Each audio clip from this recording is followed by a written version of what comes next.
Okay with drag performers performing sexually explicit acts in front of children? Mr. Yes Chairman, or no? Mr. Chairman, Yes or no? A heated meeting. I will show you the absolute debauchery and evil that is behind this.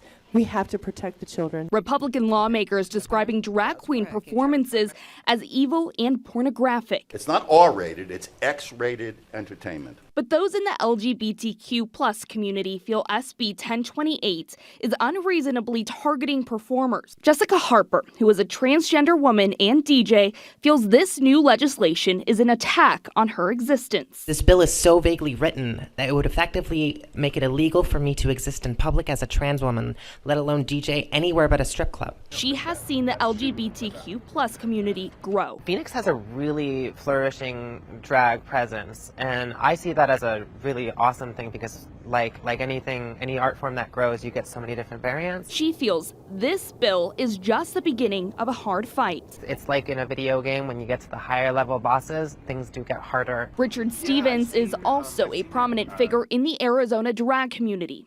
Well, I think drag entertainers do what they do to bring joy, to make people laugh, to make people forget about their troubles, to look at life a little bit differently, perhaps. Many know him as Barbara Seville. There are countless drag shows almost every night of the week, and drag brunches have become a very popular thing. There are probably 10, 15 brunches a week nowadays. But under a proposed bill, if the performance was on public property or could be seen by a minor, it would be in question. I don't care if it's a parade or a book reading or a play or whatever. If you are doing sexually explicit, perverse acts in front of children, then it needs to be criminalized and it needs to be stopped. And if this bill makes it to the governor's desk. Will you veto the anti-drag bill going through? Yes.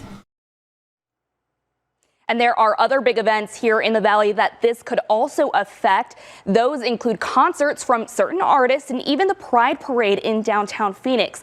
All of that are things that both the ACLU and Senator Hernandez brought up in today's committee as well. Yeah, Alexis, there's a lot of really important business to get down to at the Capitol over the next few months. Yet a handful, at least, of Senate Republicans seem very focused on drag shows and drag queens right now, because this, the one you're talking about, is one of a few pieces of proposed legislation involving drag shows. That's right. So Kern, who actually sponsored this bill we're talking about here today, he also sponsored another bill that would limit the location furthermore, and then would also limit the times and days that these events could go on. So that would include, like we said, drag brunches that have become extremely popular, and Pride Parade, which is a huge event that it happens here in Phoenix every year.